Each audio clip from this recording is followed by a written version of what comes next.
할렐루야. 아우, 감사합니다. 벌써 찬양에서 큰 은혜 받으셨죠? 네.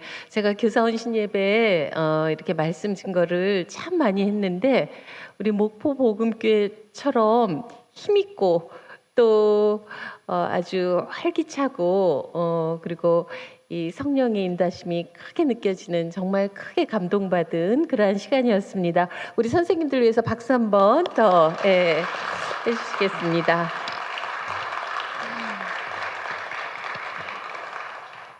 우리가 그동안 오늘 그 전체 주제가 포스트 코로나 이후에 우리 복음교회의 교육 철학 세우기라는 그러한 그 주제입니다.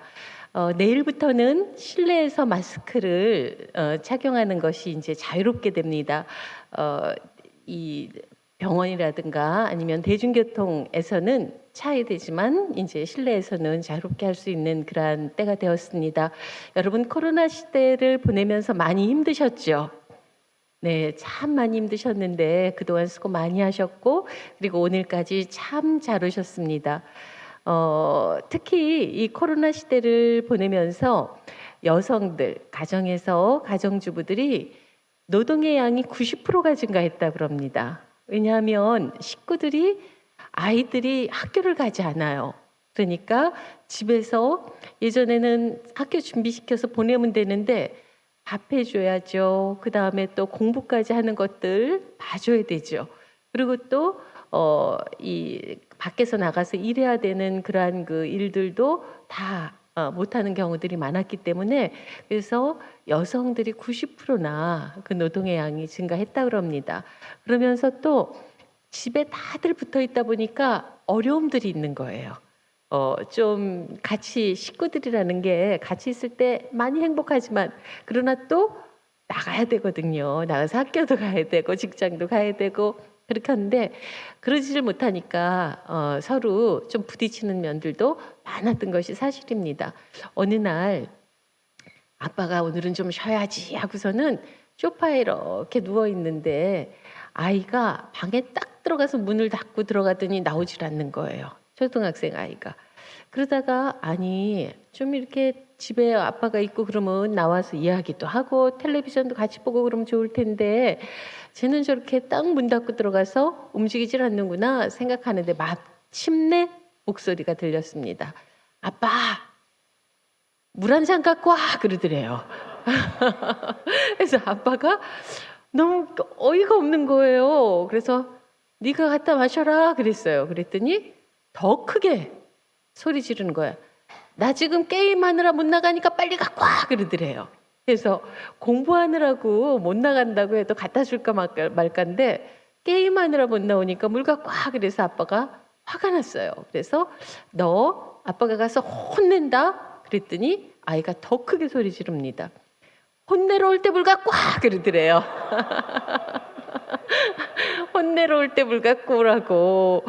참 우리가 예상 밖의 그러한 그 일들이 벌어집니다. 그런데 우리 선생님들 아이들 가르치시면서 어떠셨어요? 아, 참 우리 때하고는 달라 라는 생각이 들 때가 많을 거예요. 그리고 지금 이 이야기를 우리가 남의 집 이야기니까 이렇게 들으면서 웃음이 나오는데, 우리 집에서 그런 일이 일어나면은 뚜껑이 열렸다 닫혔다 열렸다 닫혔다 막 그런 일들이 벌어질 겁니다. 그런데 지금 우리 아이들은 이렇게 많이 다릅니다. 아이들이 다른데 우리가 사실은 아이들이 다른 만큼 우리 어른들이 우리 아이들을 잘 모르는 경우가 많다는 거예요.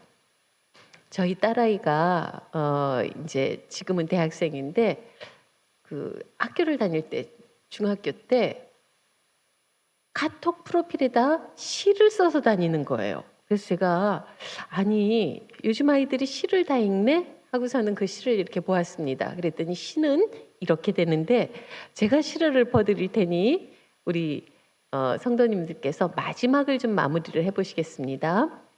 너의 뒷모습을 보면 다가서고 싶고, 너의 두 뺨을 보면 만져보고 싶고, 너의 입술을 보면 입 맞추고 싶고, 너의 두 눈을 보면, 자, 여기 빈칸에다가 뭐라고 써놓으면 시가 아름답게 될까요? 뭐라고 이어서 시를 쓰고 싶으십니까? 풍덩 빠지고 싶고? 네. 너의 그 두 눈을 보면 뭐 바다와 같이 내 마음이 설레고 자, 그런데 우리는 그렇거든요. 너의 두 눈을 보면 호수와 같아 노저어 가고 싶고 바다와 같아 그 안에 빠지고 싶고 막 이렇게 상상을 하잖아요. 근데 이 시는 이렇게 마무리됩니다. 너의 뒷모습을 보면 다가서고 싶고 너의 두 뺨을 보면 만져보고 싶고 너의 입술을 보면 입 맞추고 싶고 너의 두 눈을 보면 쌍수했구나.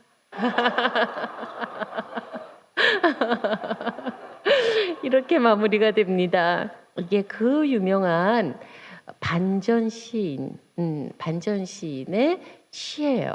그래서 그래서 저도 이 시를 보고 이 시집을 하나 사서 보았습니다. 집에 샀어요. 아이들은 왜 아이들이 이 시를 좋아할까 하는 거를 좀 보기 위해서 쭉 사서 본 적이 있습니다. 이렇게 우리 아이들이 우리가 생각했던 거하고는 다른 면들이 있습니다. 자, 그러면 지금부터 한번 생각해 보세요. 우리 집에 있는 우리 아이들, 내가 가르치고 있는 아이들, 나의 자녀들, 내가 얼마만큼 알고 있을까요? 얼마만큼 알고 계세요? 제일 친한 친구가 누구입니까? 우리 아이가 갈등하고 있는 사람이 있다면 그 사람은 누구일까요? 그리고 우리 아이가 제일 좋아하는 음식은 무엇일까요? 친구들하고 만나면 자주 가는 분식집은 어디일까요? 그리고 우리 아이가 지금 하고 있는 가장 큰 고민은 무엇일까요? 우리가 이 5가지 질문에 아주 일상적인 질문들인데 몇 개나 대답할 수 있었습니까? 사실은 내가 나하고 같은 집에 살고 있고 나의 자녀이고 나의 학생이고 한데 사실은 우리가 많이 알고 있는 것 같으나 참 많이 모르고 있습니다.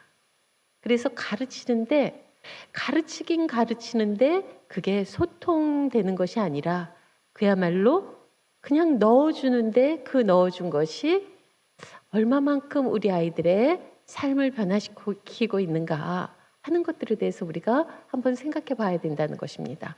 뿐만 아니라 오늘 이렇게 정말 우리 선생님들 아름다운 찬양과 그리고 이제 얼마나 그 아이들을 가르치면서 헌신하십니까?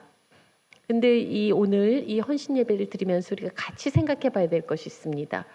그렇기 때문에 우리 아이들은 이제 교육의 대상이 아닙니다. 교육의 대상을 넘어서서 선교의 대상입니다. 미지의 세계예요. 그렇기 때문에 우리 아이들에 대해서 우리는 계속 공부해야 되고 더 알고자 노력해야 됩니다. 더 나아가서 우리 아이들을 교육하고 우리 아이들을 신앙으로 키우기 위해서 우리 선생님들은 가장 선두에 서신 분들입니다. 그런데 선생님들의 노력만으로는 안 됩니다. 여기 계신 우리 복음교회 모든 성도님들이 우리가 어디 한 군데에 선교 간다 하면은 중국에 선교 간다 하면은 그 지역에 대해서도 알아보고 날씨도 알아보고 음식도 알아보고 또 인사말도 배우고 그리고 우리가 선교 헌금도 막 걷고 그러지 않습니까? 그것처럼 우리 아이들을 하나의 선교의 대상으로 생각한다면 이제는 선생님들은 그 일선의 가장 최전선에 서신 분들이고 우리 성도님들께서 함께 선교하는 마음으로 우리 아이들을 위해서 기도해 주시고 또한 지원해 주시고 그리고 함께 힘을 모아 주셔야만 우리의 아이들이 신앙으로 아름답게 서갈 수 있는 것입니다. 뿐만 아니라 우리가 찬양을 통해서 했던 것처럼 정말 아름다운 생명의 꽃들을 신앙의 꽃들을 피울 수 있습니다. 그래서 우리가 이러한 그 어떤 결단 그리고 함께 우리 아이들을 교육해 나간다는 그러한 함께 하나님 앞에서의 헌신의 시간이 바로 이 시간이 되는 것입니다. 오늘 봉독한 성경 말씀은 이스라엘의 신앙의 교육에 있어서 신앙 교육에 있어서 그 가정에서 가장 많이 반복적으로 읽는 성경의 말씀이 시편 78편의 말씀입니다. 그렇기 때문에 우리가 자녀들을 키우거나 또 우리의 다음 세대들을 교육할 때 모든 성경들을 잘 알고 가르쳐야 되지만 특별히 시편 78편은 꼭 기억해야 되는 성경 말씀입니다. 이스라엘 사람들은 아이가 태어나면 해주는 몇 가지의 선물들이 있었습니다. 그 중에 첫 번째가 무엇이냐면 아이들이 태어나면 성경을 읽어주었습니다. 성경을 읽어주는데 대표적인 성경이 시편 91편. 그래서 오늘 좀 가시면은 시편 91편도 전 장을 좀 읽어보시면 좋겠습니다. 그리고 시편 78편입니다. 그래서 이 성경을 아이가 태어나서 처음으로 듣게 되는 대표적인 하나님의 말씀이었습니다. 그런데 이 성경을 누가 읽어줄까요? 아버지도 아니고 어머니도 아니고 할머니도 아니고 할아버지도 아닙니다. 아기가 태어나면 아기에게 성경을 읽어주는 사람은 바로 그 마을에 살고 있는 어린이들이었습니다. 그래서 어린이들은 성경을 배우는 사람이지만 동시에 성경을 가르쳐주는 사람으로 아이들을 키워갔습니다. 그래서 우리 여기에 보면 중등부 선생님도 계시고 초등부 선생님도 계시고 유치부 선생님도 계실 겁니다.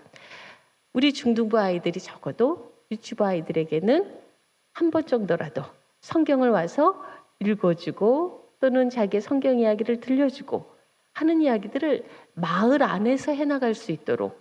그래서 아이들이 언제 성경을 제일 잘 기억합니까? 들을 때도 잘 기억하지만 자기가 고백하고 남들에게 그것을 증거할 때 가장 잘 기억할 수 있는 것입니다. 그런데 그 일을 할 수 있도록 해주었던 것입니다. 그래서 그때 읽었던 성경 말씀이 시편 91편, 시편 78편입니다.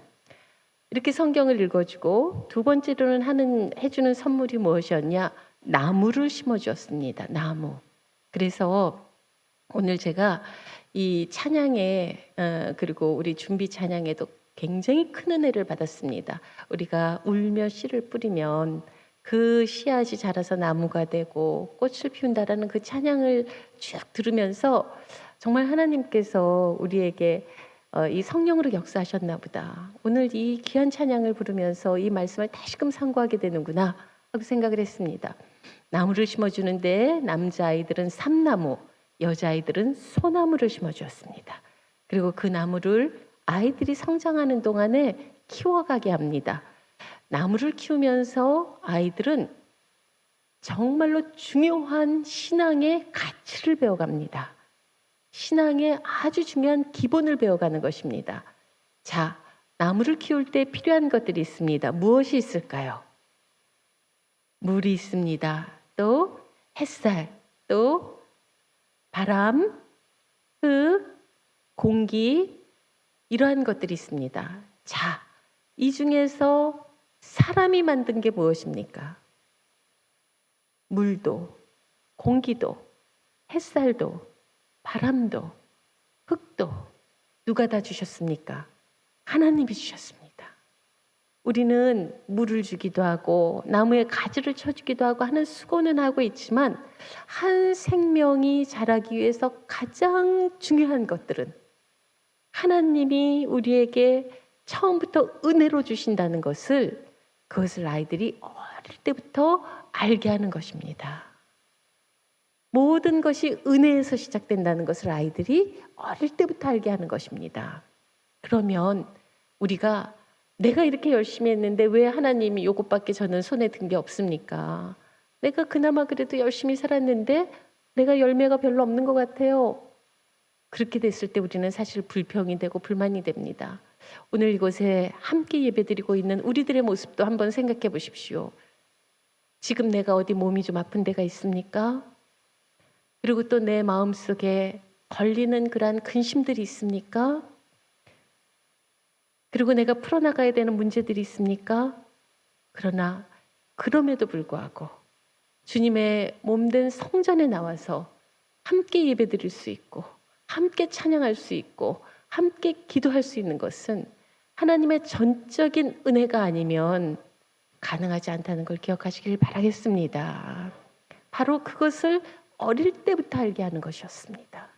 그래서 이 2000년이라는 세월 동안 디아스포라로 나라도 없이 그렇게 떠돌이로서의 삶을 살았지만 그럼에도 불구하고 그들이 다시금 뭉쳐서 그들의 신앙을 지켜나가고 다시금 나라를 세울 수 있었던 것은 이것에 기초했던 것입니다.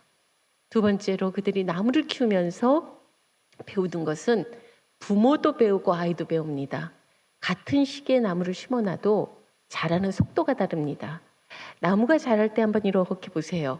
같은 나무 안에서도 빨리 나오는 잎이 있고 늦게 나오는 잎이 있고 빨리 피는 꽃이 있고 늦게 피는 꽃이 있습니다. 시간이 다 다릅니다. 우리는 나무를 키우면서 그 나무만의 시간과 때가 있다는 걸 배우는 것입니다. 아이들이 나무를 키워가면서 나만의 시간이 있구나라는 것을 배웁니다. 우리가 그 나무가 빨리빨리 안 자란다고 막 뿌리를 흔들어 보세요. 아니면 빨리 자라게 해야지 하고서는 거름을 많이 갖다 줘 보세요. 어떻게 될까요? 죽어버립니다. 그 나무가 스스로 꽃을 피우고 그리고 그 나무가 스스로 자라나갈 수 있도록 기다려줘야 되는 것입니다. 때가 있다는 걸 알고 기다리는 것입니다. 그렇기 때문에 이스라엘의 사람들의 신약 그 역사 속에서 보면 기다림의 역사, 때를 그들이 기다리는 역사가 계속되는 것입니다. 그래서 우리 기독교는 시간의 종교입니다. 시간의 종교. 바로 이것을 어릴 때부터 가르치는 것입니다. 우리가 아이들을 가르치다 보면 어떤 아이는 빨리 알아듣는 아이들이 있습니다. 어떤 아이들은 늦게 알아듣는 아이도 있습니다. 어떤 아이들은 콩나물에 물 붓듯 왜 이렇게 계속 가르치는 것 자체가 계속 이 밑빠진 독에 물 붓기 같지? 라고 생각될 때가 있습니다. 그러나 우리가 우리의 자녀들을 바라보면서 그리고 우리가 가르치는 아이들을 바라보면서 확신을 가져야 되는 것은 뿌린 씨앗은 그리고 우리가 그들에게 함께 나누었던 말씀은 그들을 위해서 눈물을 흘리면서 기도했던 그 눈물은 말씀 속에서 뿌린 씨앗은 아무리 그 돌짝밭에 떨어지고 길가에 떨어지고 거친 수풀에 떨어지고 했어도 100배, 60배, 30배 열매를 맺겠다고 약속하신 것처럼 우리의 그 씨앗은 반드시 때가 되면 꽃을 피우고 열매를 맺는다는 것을 기억하시길 바라겠습니다. 그래서 그들은 기다리면서 교육했습니다. 결혼하는 날 신랑의 신부와 신부의 신부를 나무를 신랑의 나무와 신부의 나무를 가지치기를 합니다. 그 가지를 친 거를 가지고 둥글게 리스를 만들어서 결혼하는 첫날 그것을 침대 머리맡에 딱 걸어줍니다. 걸어주면서 오늘 이렇게 성장해서 한 가정을 이루게 된 것은 바로 하나님의 무한하신 은혜와 부모님의 사랑과 이웃의 관심 때문에 내가 오늘 새롭게 가정을 꾸린다라는 것을 그 나뭇가지들을 엮어서 침대에 걸어주면서 다시금 새로운 믿음의 가정으로 출발하게 했던 것입니다. 그래서 이렇게 성경을 읽어주고 그리고 나무를 심어주고 하면서 아이들에게 정말로 눈에 보이지 않는 신앙의 가치 그리고 그들이 살면서 기억해야 되는 삶의 중요한 가치들, 철학들 이러한 것들을 그들은 삶 속에서 배워갈 수 있도록 도와주었던 것입니다.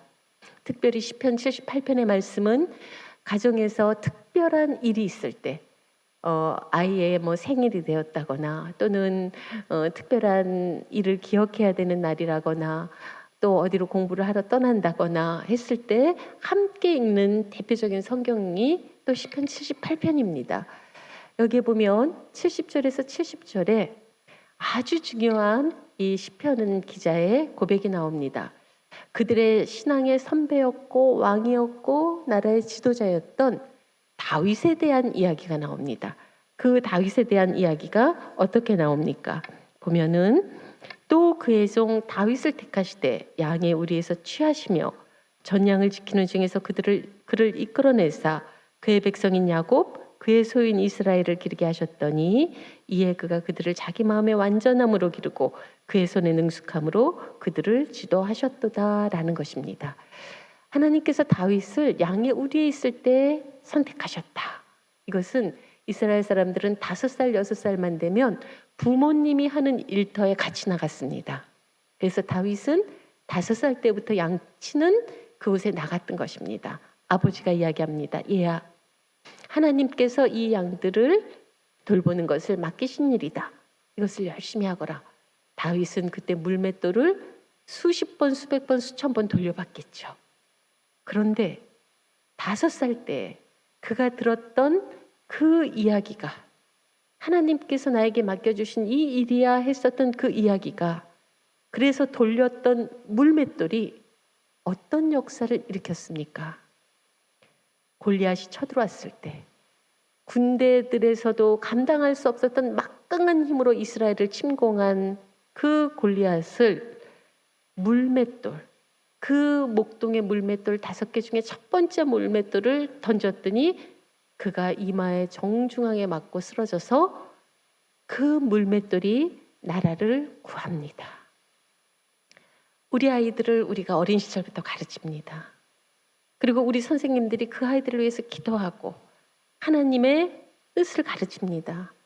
저는 이곳에 있는 우리들의 매일매일 돌리는 물맷돌과 같은 일들이 다윗이 그의 일상 속에서 매일 돌렸던 물맷돌이 나라를 구했던 것처럼 우리 선생님들이 오늘 가르쳤던 그 일이, 오늘 우리가 하나님께 들려드린 그 찬양이, 우리의 기도가 물맷돌과 같이 정말 우리의 사회와 우리의 역사와 그리고 하나님의 나라를 위해서 다윗과 같이 쓰임받는 그러한 역사가 우리 목포복음교회에서 일어나기를 바라겠습니다.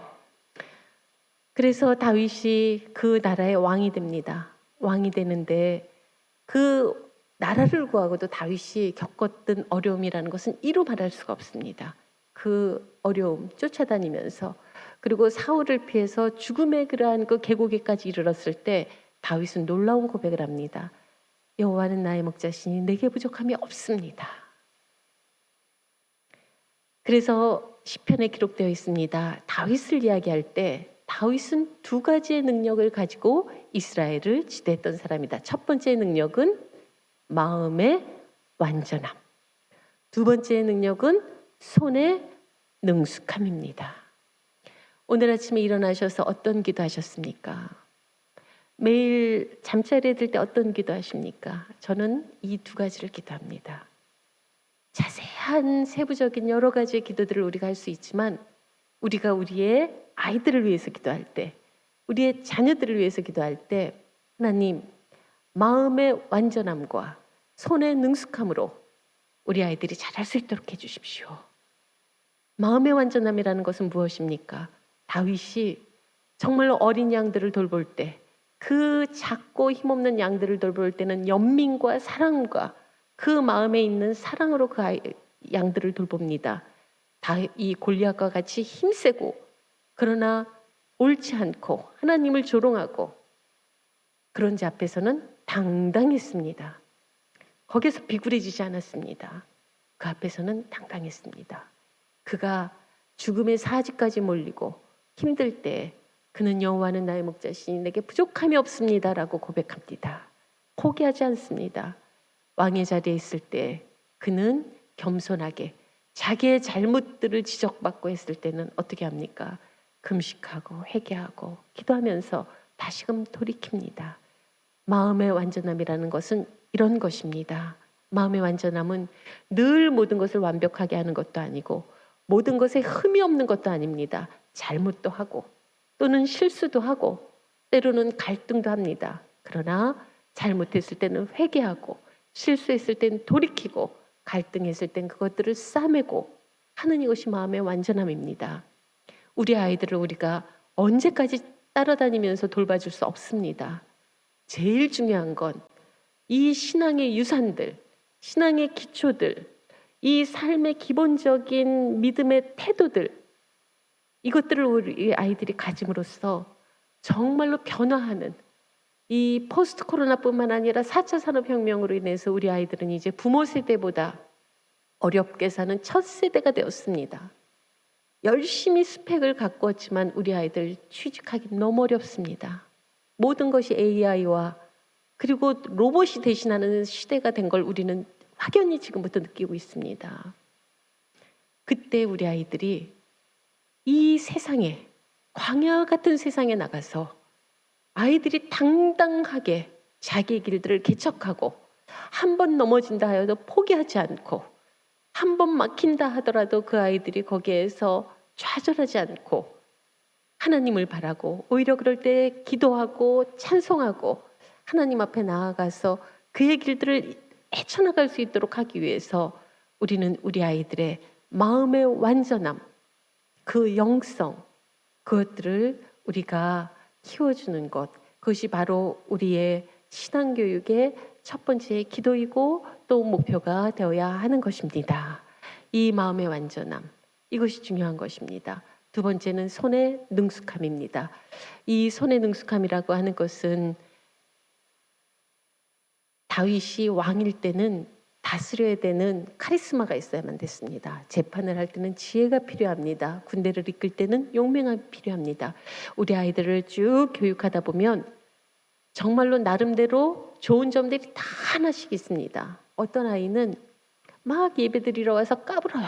까불까불하고 조금 어떻게 보면 산만한 것 같고 그런 아이지만 사실 그런 아이가 이제는 뛰는 놈 위에 나는 놈, 나는 놈 위에 노는 놈. 잘 노는 아이들이 있어요. 그렇죠? 야, 너는 놀기만 해서 어떡하냐? 아니요, 이제는 노는 놈의 시대입니다. 잘 놀아야 돼요. 그러면은 그 아이에게는 정말 너는 될성 부른 나무다라고 봐줄 수 있는 우리의 그 눈이 있어야 되는 것입니다. 그 눈이 있어야 되는 거예요.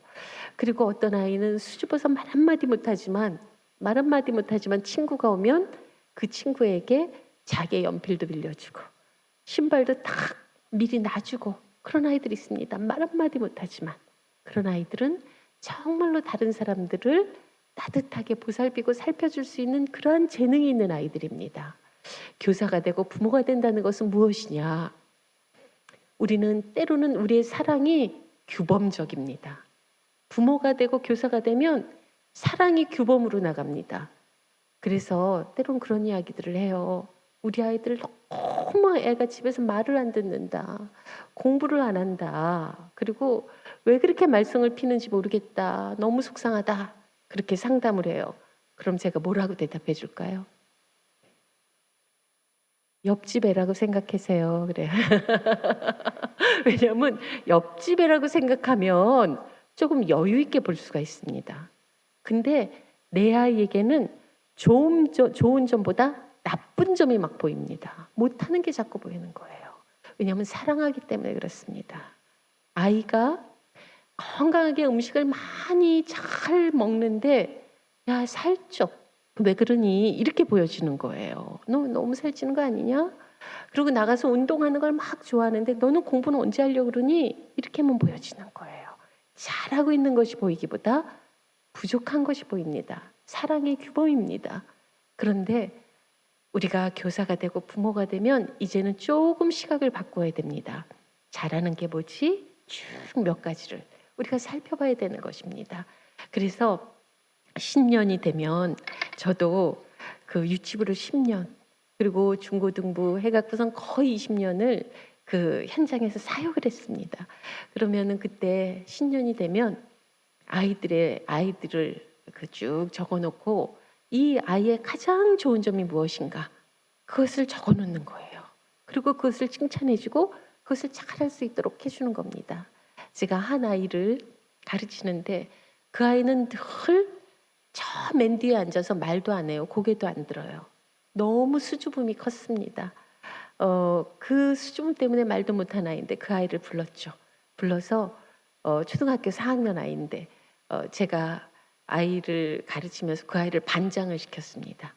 제가 4학년을 맡아서 하면서 반장을 시켜서 "얘야, 너 이젠 조금 일찍 와서 선생님하고 주보도 접고 아이들 미리 공부할 거 같이 준비해보고 이렇게 하자. 그런데 일만 시키면 안 돼요. 반드시 어떤 역할을 줄 때 명예를 줘야 됩니다. 그리고 그거에 따른 자부심을 갖게 해야 되는 거예요. 그래서 그 일이 끝나면 제가 따로 데리고 나가서 떡볶이도 같이 사 먹고, 그리고 이렇게 이름표도 만들어줬어요. 반장. 이렇게 딱 이름표도 만들어주고, 그리고 그 당시에 사실 지금 핸드폰으로 사진 막 찍지만 카메라를 하나 구해주면서 너가 한번 요걸 가지고 우리 아이들 사진을 찍어서 신문도 만들어 보자. 우선 그 당시에는 필름 사진인데도 그렇게 해주고 그랬습니다. 그 아이가 교회에 가면은 자신이 반장이에요. 그리고 카메라로 사진도 찍고 신문도 만들 수 있어요. 자신감이 붙는 겁니다. 그러더니 어떻게 할까요? 친구들을 데리고 오는 거예요. 왜냐면 교회 가서 내가 보여줄 게 있고 또 들려줄 게 있고 친구들하고 같이 하고 싶은 게 생기는 거였습니다. 그러더니 그 친구가 동생도 데리고 오고 그리고 친구도 전도하고 그랬습니다. 바로 우리 아이들이 가지고 있는, 사실은 아우 쟤는 왜 이렇게 말도 없어, 아우 쟤는 왜 저렇게 혼자만 다녀, 그것은 하나의 제한점이지만 근데 그 아이는 그렇게 조용하고 말이 없고 한 대신에 한 일을 맡으면 그것을 성실하게 수행해내는 그런 차분함이 있었던 것입니다. 그 차분함을 보는 것이죠. 그래서 우리 아이들이 다 보면 가지고 있는 손에 능숙함이 있습니다. 한 사람의 이야기를 말씀드리겠습니다. 1968년 스웨덴에서 태어난 사람입니다. 우리나라에 여러 번 왔기 때문에 아시는 분도 계실 겁니다. 그런데 이 CCM 가수인데 이 사람은 태어날 때 의사가 엄마에게 보여줄 수가 없었습니다. 그 이유는 두 팔이 하나도 없고요. 태어날 때부터. 그리고 다리 하나는 짧고 온전한 건 다리 하나밖에 없었습니다. 의사가 아버지를 부릅니다. 이 아이가 이렇게 중증장애를 가지고 태어났는데 어떻게 하면 좋을까요? 엄마가 너무 충격을 받지 않을까요? 그리고 만약에 가정에서 키우는 게 어려우면 좋은 기관을 연결을 시켜서 잘 키울 수도 있습니다. 라고 이야기했습니다. 아빠가 그때 이야기합니다. 아니요. 엄마하고 의논하겠습니다. 사실은 모든 교육의 기본입니다. 가정에서 부모가 권위 있기 위해서는 엄마와 아빠가 같은 얘기를 해야 됩니다. 그런데 엄마는 이 얘기, 아빠는 이 얘기 하면은 아이들은 그 사이에서 시소를 타요. 권위가 떨어지는 겁니다. 권위가 있을 수가 없습니다. 아버지가 이야기하죠. 네, 엄마랑 의논하겠습니다. 엄마가 3일 만에 아기를 처음 보게 됩니다. 보에 쌓여서 나온 아기가 너무나도 유난히 적습니다.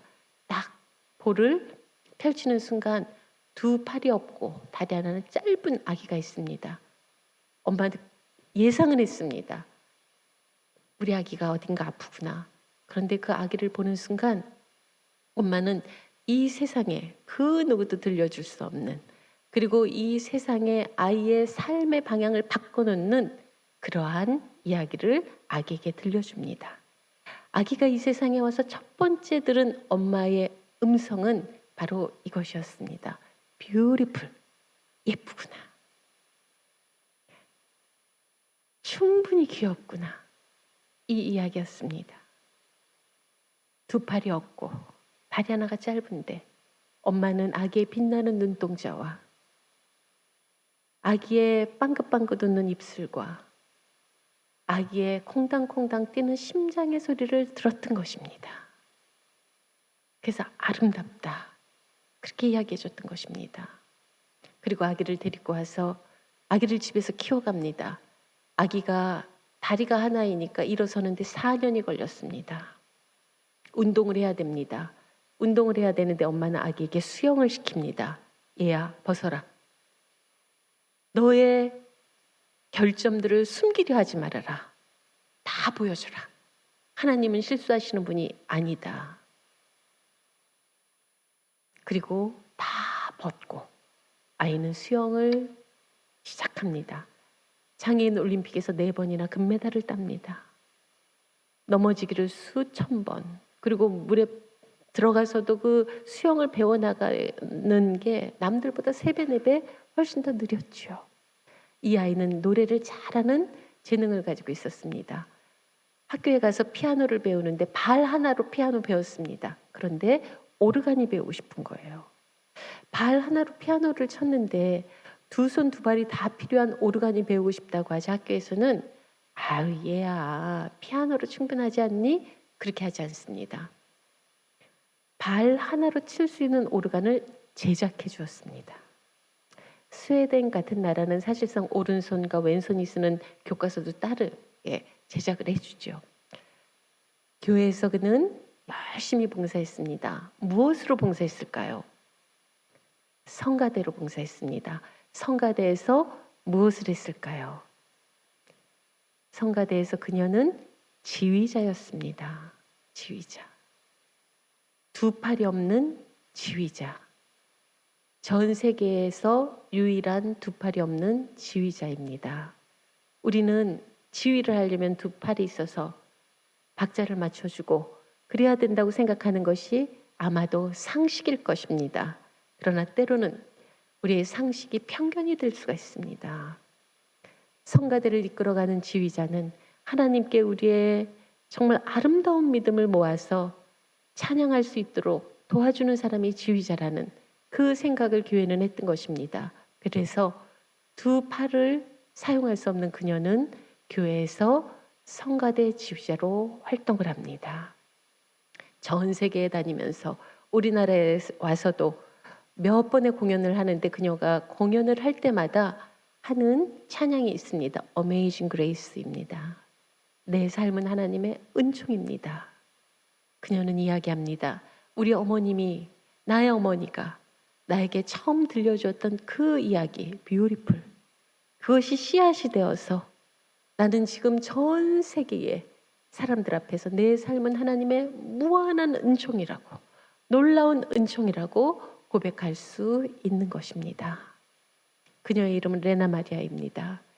엄마의 그러한 신앙의 가르침, 학교에서는 그녀가 이 오르간을 배우고 싶다 했을 때 오르간을 제작해주는 선생님의 수고와 노력, 교회에서는 상식이라는 이름으로 제한이나 한계를 두지 않고 오히려 정말로 믿음으로 한 사람을 세워나가는 게 무엇이다라는 것을 알고 그녀를 성가대장으로 세웠던 교회의 아름다운 신앙 공동체들의 모습, 이것이 전 세계의 사람들에게 희망을 주고 하나님이 살아계신 것을 증거하는 한 사람을 만들었던 것입니다. 저는 복음교회에서 자라는 아이들이 바로 이러한 희망의 증거가 되기를 바라겠습니다. 우리가 정말 우리 교회가 이러한 생각으로 우리 복음교회에 보내주신 하나님의 모든 지체들, 아까 보니까 전남에 있는 모든 어린이들을, 목포에 있는 모든 이 청소년들을 우리 복음교회가 전부 전도하고자 기도하고 마음에 품고 있지 않습니까? 그래서 이곳에 와서 복음을 듣고 선생님들의 가르침을 받고 우리 성도님들의 사랑을 받고 자라는 우리의 모든 다음 세대는 다윗과 같이 마음의 완전함과 손의 능숙함으로 그가 그의 삶에 하나님을 찬양하고 행복하게 살아가고 거룩한 행복을 그의 삶에서 누릴 뿐 아니라 정말로 어려운 시대를 우리가 맞이하고 살아가고 있습니다. 전쟁과 질병과 가난과 갈등과 이러한 것들이 도처에 이러한 것들로 만연되어 있는 이때에 누가 나의 생명을 전하고 나의 평화를 다시금 꽃피울까? 일할 자를 찾고 계신 지금의 이 시대에 우리 복음교회에서 자라는 아이들이 하나님이 기뻐하시고 하나님이 사용하시고 하나님이 이 세상을 변화시키는데 하나님의 귀한 손길이 되고 하나님의 심장이 되고 하나님의 눈동자가 되고 하나님의 발걸음이 되어서 정말로 하나님이 기뻐하시는 그러한 우리의 다음 세대로 자라날 수 있기를 바라겠습니다. 그 일을 위해서 헌신하신 우리 선생님들에게 불러주셨으니 능력을 주실 것입니다. 이 자리에 함께 하신 우리 성도님들 함께 기도하고 함께 힘을 합할 때에 우리 복음교회가 그 일을 능히 감당해 내실 수 있을 것입니다. 바로 그러한 역사가 일어나는 그러한 시간이 되고 또 그 역사에 우리가 다 함께 응답하는 귀한 복음교회 되시길 바라겠습니다. 기도하시겠습니다. 하나님 아버지, 은혜를 감사드립니다. 저희들을 불러 주님의 자녀로 삼아주신 것도 감사하거늘 천하보다 귀히 여기시는 생명들을 저희들에게 보내주시고 그들을 가르치는 교사로 세워주심을 감사를 드립니다. 하나님께서 사명을 주셨으니 그 사명 능히 감당할 수 있는 능력을 허락하여 주시옵소서. 지식의 은사와 지혜의 은사를 허락하여 주시오. 저희가 마땅히 무엇을 가르칠 수 있는지 알게 하시옵소서. 하나님 또한 저희들에게 분별함의 은사를 주시어 혼란스럽고 혼돈이 만연한 이 시대에 마땅하게 저희들이 갈 바를 분명히 가르칠 수 있는 교사가 될 수 있도록 인도하여 주시옵소서. 모든 것 위에 사랑의 은사를 더하여 주시어서 저희들의 아이들을 대할 때, 아이들을 위해서 기도할 때 예수 그리스도의 뜨거운 심장으로 할 수 있도록 도와주시어서 우리 목포 복음교회에서 자라는 모든 아이들이 또 이 지역에 살고 있는 모든 우리의 다음 세대들이 뿐만 아니라 우리 복음교회가 가슴에 품고 기도하는 우리의 모든 다음 세대들이 정말로 이 목포교회의 기도, 목포복음교회의 기도와 헌신과 그리고 전도의 사역으로 말미암아 하나님이 기뻐하시는 다음 세대로 세워질 수 있도록 역사하여 주시옵소서. 감사드리며 예수 그리스도 이름으로 기도드립니다. 아멘.